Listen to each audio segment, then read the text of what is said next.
हमारे बीच में पूर्व सीपीएस प्रहलाद सिंह लखड़े जी हैं, जो बाढ़ का जायजा लेने के लिए आए हैं और आज यहाँ पर सिरसा बाईपास पर प्रहलाद सिंह लखड़े जी हमारे पास मौजूद हैं। उनसे जानते हैं कि जैसे 2010 के अंदर जो बाढ़ का आई थी, उस टाइम ये पूर्व विधायक थे, तो उस टाइम इन्होंने क्या ऐसा काम किया था कि बाढ़ को काबू कर लिया गया था, और अब में और पहले में क्या कमियाँ रही हैं, तो हम प्रहलाद सिंह लखड़े से जानेंगे इसके बारे में। प्रहलाद जी, जैसे आप 2010 में विधायक थे, तो उस टाइम भी बाढ़ का नज़ारा आपने देखा था, उस टाइम किस प्रकार की तैयारियां आपने कर रखी थी और अब में क्या कमियां नजर आ रही हैं आपको?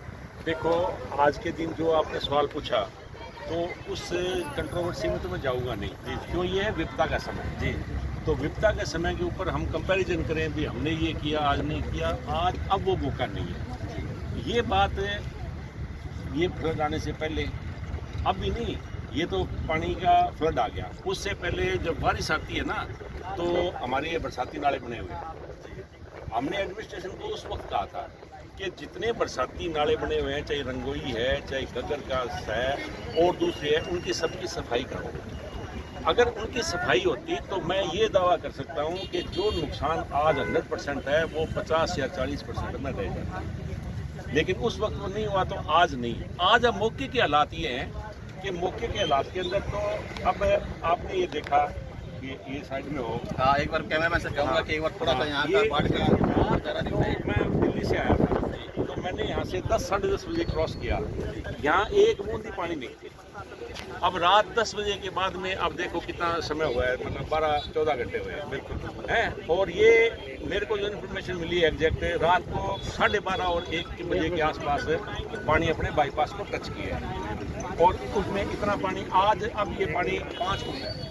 अब अंदाज़ा देखो, यहाँ सामने कैमरा घुमाओगे ना, वो जो कोठा बना हुआ है ना, उस कोठे से वो असली केस है, ठीक है ना। उस कोठे की दीवार से आप अंदाजा लगाओगे, उसके छत के आधे में पानी पहुंचा हुआ है, इसका मतलब 5 फुट। और ये पानी ये क्या रोड अब काट दी गई, इससे कुछ फ्लो कम हुआ, अब ये पानी आगे जाएगा। तो अब हमारा ये सिर्फ कहना है कि एडमिनिस्ट्रेशन को अब, और एडमिनिस्ट्रेशन के साथ साथ जितने हम नागरिक हैं, हमारा सबका आज ये दायित्व बनता है कि ये विपदा जो किसान साथियों के ऊपर गाँव में जितने साथी रह रहे हैं, जो भी इस फ्लड की चपेट में आ गए, खासतौर पर जो ढाणियों में रहते हैं, आज उनको जो ज़रूरत है, उस ज़रूरत वाली चीज़ उनको मुहैया कराएं।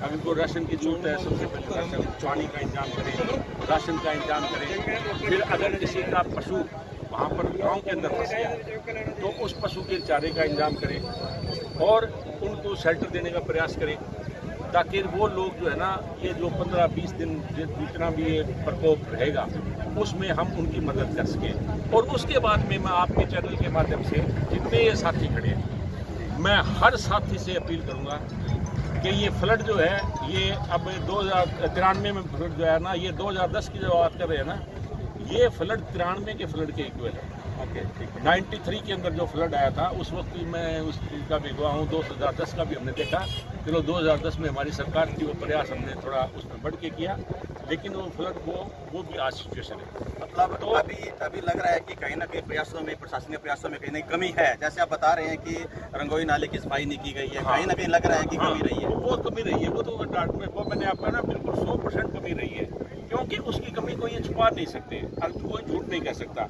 रंगोई नाले पर अब आप चले जाओ, अब रंगोई नाले पर आप अगर जाके देखोगे ना, तो ये सामने पेड़ है, मैं कैमरामैन से कहूँगा ये पेड़ दिखाए सामने, ये पेड़, इतने बड़े पेड़ वहाँ पर खड़े हैं, वो एक दिन में तो नहीं हो सकते ना, ये तो आप मानते हो। 5-6 साल हो गए वहाँ सफाई नहीं हुई, और बैंक्स जो है वो मजबूत नहीं है, उसकी वजह से पानी सारा रंगोई नाले का निकल गया। अगर वो सफाई हुई होती तो जो लॉस हमारा होना है, वो उसमें हम 50% कम कर सकते थे। तो अब हमारा, जैसे मैंने आपको कहा, ये सारे साथियों में अपील करूँगा कि ये जब फ्लड का पानी उतर जाए, उस वक्त इमीडिएट जितने साथी हैं इलाके के, उन सब का दायित्व बनता है कि जो किसान साथी की आज फसल बर्बाद हो गई, उनको अब ये जो फसल है, इसमें जीरी लगी हुई है, जीरे के बिना उसमें कुछ लग नहीं सकता, और अब जीरी का वक्त भी है। तो जितने साथी अगर किसान के हमदर्द है ना, तो वो अपने अपने खेतों में जितनी जगह पड़ी है, वहाँ पर पनीरी छिड़कते हैं, धान का बीज जो है ना, वो उपलब्ध उनको करवाएं जहाँ खाली जगह पड़ी है। और जो ये फ्लड खत्म हो, तो पनीरी तैयार मिले, तो वो किसान को उस पनीरी को लगाने में मदद करे, ताकि किसान की जो फसल है उसको हम बना सकें। अब तक हमारे पास वक्त है। मैंने अपने खेत के अंदर 5 एकड़ के अंदर जीरी छिड़क दी, धान का बीज छिड़क दिया। और हर किसान को कहते हैं भी जो बीज मुहैया करवाना है मैं बीज मुहैया करवा दूँगा। 5 क्विंटल बीज की और डिमांड की मैंने उनको दे दिया। और भी अब मेरे दफ्तर में किसान आए हुए थे, मैंने कहा भी अगर आपके रिश्तेदार की कोई और कहीं भी 4 कनाल की उस हमने अब बिजाई कर रखी है, फिर भी अगर कहीं किसी की ज़मीन खाली पड़ी है और वो ये कहे कि मैं जीरी का धान का पनीर का बीज तैयार कर सकता हूँ, आप मेरे को बताओ, मैं बीज उपलब्ध करवा दूँगा। क्योंकि हमारे पास 17-18, 1509, 126, 1692 ये 4 वैरायटी हैं जो जिनका अब तक वक्त है। और 20 दिन में भी अगर ये पानी सूख जाता है ना तो 20 दिन में पनीर तैयार हो जाएगी। और ये पानी सूखने के साथ ही हाथों हाथ किसान की पनीरी लग जाएगी। और दूसरा, पशुओं के चारे की मैं अपील करूंगा सबसे, क्योंकि पशु बेजान है, बोल नहीं सकता। तो और पशुधन जमींदार का बहुत बड़ा एक साथी है। तो उस पशुधन को बचाने के लिए किसान के जो पशु अपने लेके आ गए उनका हरे चारे का इंतजाम करो। मैंने पंजाब से अभी 300 कुंटल मक्की का चारा मंगाया, मक्की का अचार 300 कुंटल। तो वो जो हम स्टॉक करेंगे, तो जिस किसी का पशु फंसा हुआ है वहाँ ट्रैक्टर से किसी जरिए से हम प्रयास करेंगे। जो हमारे पास रिपोर्ट आएगी कि फलाना गांव में या ढाणी में किसी के पशु हैं, तो अब हरा चारा देखो पैदा नहीं हो सकता, इसलिए सूखने के बाद में जब लगाएंगे तो भी महीना 1.5 महीना नहीं लगेगा। तो इसलिए जितने साथी मेरी बात सुन रहे हैं आपके चैनल के माध्यम से, मैं हर उस साथी को अपील करूंगा, क्योंकि हम तो देखो पार्टी का जान सकते हैं। कल हमारे नेता चौधरी भूपेंद्र सिंह जी हुड्डा दिल्ली के अंदर हम सबको इन्होंने ये निर्देश दिया कि जिस इलाके में बाढ़ आई हुई है हर आदमी बाढ़ में जाए और जो मौके की सहायता है, इमीडिएट सहायता है, वो सहायता उन किसानों को उपलब्ध कराएं, ना कि वहाँ पर सिर्फ फोटो खिंचा के वो कराएं। दीपेंद्र हुड्डा जी आपके सामने 3-4 दिन पहले आए, अपने सारे साथियों को निर्देश देके गए और उसी निर्देश के तहत पार्टी का एक अलग संबंध है, लेकिन किसान होने के नाते एक अलग चीज़ है।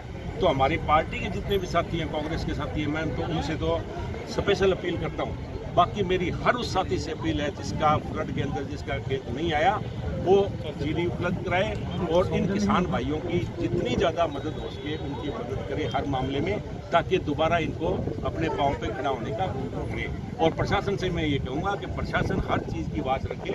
अब ये जो पानी शहर के अंदर ना घुसे, इसके लिए जो इन्होंने बंद बनाए हैं इनको काबू करें।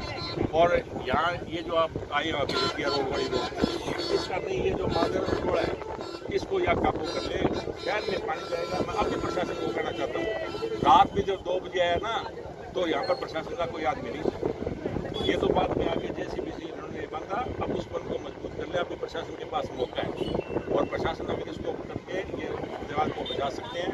नहीं तो अगर वो कहीं से टूट गया तो बदलाव में पानी घुसेगा और बदलाव में पानी घुसेगा, आबादी का नुकसान होगा। जो हमारे गाँव के मेरे भाई हैं जिनके गांव में पानी घुस गया, आप उनका हालात देखो, आज उनके हालात। इसलिए हमारा सबका ये दायित्व बनता है, हमारा फर्ज बनता है। तो आपके चैनल के माध्यम से एक बार पुनः मैं सभी साथियों से अपील करता हूँ कि जिसके साथ जो साधन है वो आदमी अपना साधन लेके आके यहाँ इन साथियों की मदद करे। और इस विपदा की घड़ी के अंदर जितना हम एक रहेंगे और वे जिन लोगों का जमीन ये पानी के अंदर आ गई, उन किसान भाइयों को, उन सारे साथियों को मैं एक ही बात कहूँगा कि हिम्मत सबसे बड़ा हथियार है। हिम्मत नहीं हारनी, और किसान तो हिम्मत कभी हारता ही नहीं। ये विपदा आई है, इसका मुकाबला करेंगे और दोबारा इन सारे किसान भाइयों को अपने पैरों पर खड़ा होने में हम सब इनकी मदद करेंगे। ये हमारा प्रयास है। इसी प्रयास के तहत हम 24 आवर जिसको कहते हैं 24 घंटे हम बात कर रहे हैं और हर जगह जाने का प्रयास कर रहे हैं। और जो सहायता हमसे बन पड़ती है, एडमिनिस्ट्रेशन का तो बहुत बड़ा हाथ है। एडमिनिस्ट्रेशन को तो मैं भी एडमिनिस्ट्रेशन को कहता हूँ बेचारे का इंतजाम स्टोर कर ले, जो राशन है उसका स्टोर कर ले। अब तो एडमिनिस्ट्रेशन तो मेरी अब बात हुई थी, मैंने कहा भाई राशन का इंतजाम बोलिए गुरुद्वारे में बन रहा है। भाई गुरुद्वारे वाले तो सेवा करते ही करते हैं, गुरुद्वारा है, गुरुद्वारा तो हमेशा ही सेवा करता है। देखो सिख कौम के बारे में मुझे ये कहते हुए कतई गुरेज नहीं है, भाई कब भी कोई विपत्ति आती है तो सिख कौम गुरुद्वारे के अंदर लंगर का इंतजाम सबसे पहले करती है। उन्होंने आज भी कर रखा है। वो उनके तो एक प्रकृति की तरफ से उनको एक बहुत बड़ी वो मिली हुई है और उसमें वो कर रहे हैं। लेकिन प्रशासन को पशुओं के चारे का, राशन का, और प्रशासन को मैं फिर अपील करता हूँ कि प्रशासन इस मामले में और ज़्यादा ध्यान दे, पनीरी का इंतजाम करे। और प्रशासन जो है जहाँ पर भी खाली ज़मीन सरकार की कहीं भी पड़ी है उस खाली ज़मीन में आज सारी पनीरी छिड़का दे और जब ये फ्लड जाए उस पनीरी को किसान को उपलब्ध कराए और तब जाके इनकी असली मदद होगी। तो ये मेरी आपके माध्यम से सबसे अपील है। आप अभी तक बहुत से किसानों से उनका क्या कहना है? देखो प्राकृतिक आपदा है, किसान क्या कह सकता है। किसान तो एक ही बात कह सकता है भाई देखो, अगर जे वक्त के ऊपर सरकार चेती होती, यही जो मैंने आपको बात की भाई, ये सफाई अगर वगैरह की होती तो ये हमें दिक्कत ना आती। बाकी ये प्रकृति का प्रकोप में किसान जो है वो तो मारा पड़ा है। 2010 में आपकी सरकार थी, हमारे रियालती का जो रंगोई ग्रीन पैनल है उसकी क्षमता को बढ़ाया गया। आपको लगता है कि इसको और बढ़ाना चाहिए था? देखो, मैं तो ये बार बार आपको एक ही बात कहता हूँ भाई, अगर उसकी सफाई भी हो जाती नहीं तो भी हालात नहीं होने। क्षमता बढ़े वो तो एक अलग चीज़ है, बहुत अच्छी बात है अगर इसको ब्रॉड कर दें, क्योंकि ये तो फ्लड दे वो कभी भी आ सकता है, ये नेचर है, प्रकृति का हमारे पास कोई तो इलाज नहीं है। लेकिन सरकार का है भी उसको पहले से उसका इंतजाम करे, नहीं कर रही। और 10 साल में मैं तो ये सरकार से ये कहता हूँ, ये सवाल जो मेरा ये सरकार से हमेशा रहेगा कि 10 साल के अंदर सरकार ये साबित कर दे भी किसी बरसाती नाले में अगर सरकार ने सफाई नाम के ऊपर एक कस्सी भी लगाई हो है तो उसका भी रिकॉर्ड करें, या सरकार कम से कम ये बताए भाई 10 साल में सफाई के लिए कोई बजट आया है नहीं आया, सरकार बताए। सर बजट तो बहुत आता है लेकिन कहाँ लगता है ये भी आप बताएंगे? ये आप चैनल से के माध्यम से आप सरकार से पूछो इस बात का, तो सरकार जवाब दे सकती है। मैं तो इतना कह सकता हूँ भाई हुआ नहीं, और उसका मैंने आपको सबूत ये दिया भाई, आप जाके फोटो कर लो, वहाँ पर इतने बड़े बड़े पेड़ हैं, वो पेड़ एक दिन में पैदा नहीं हो सकते, ये आप सब जानते हो। तो इसलिए मेरा इस पर ज़्यादा क्वेश्चन नहीं है, मेरा तो अब मौके का ये है, इस पर कोई राजनीति नहीं है, कोई इस पर मैं किसी से दुर्भावना नहीं रखता।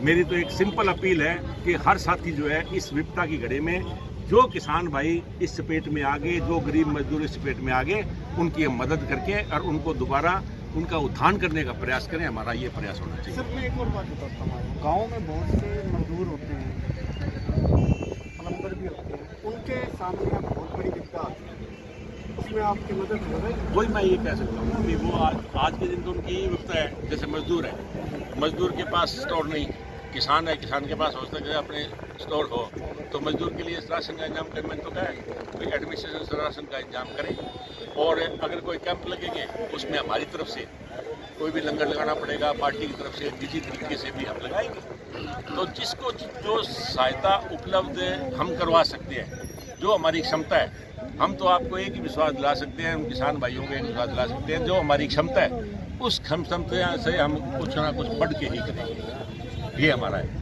धन्यवाद। अभी आप सुन रहे थे पूर्व CPS प्रहलाद सिंह जिला खेड़ा को, जिन्होंने कहा है कि हम हर संभव प्रयास करेंगे, और साथ में उन्होंने यह भी आरोप एक प्रकार से लगा दिया है सरकार के ऊपर कि बजट तो बहुत आया है परंतु लगा कहाँ है, उसके लिए हमें डायरेक्ट सीधा तौर पर प्रशासन से पूछना पड़ेगा कि जो नालों की सफाई के लिए बजट आया था वो कहाँ पर उपयोग किया गया है। ये एक सवालिया निशान सबके लिए बनता है। इसके बारे में हम सीधा प्रशासन से इसके बारे में बात भी करेंगे कि जो बजट जो रहा था वो बजट का कहाँ पर उपयोग हुआ है। मुकेश बंसल, हरियाणा के न्यूज़ कैमरामैन भारत नारंग के साथ।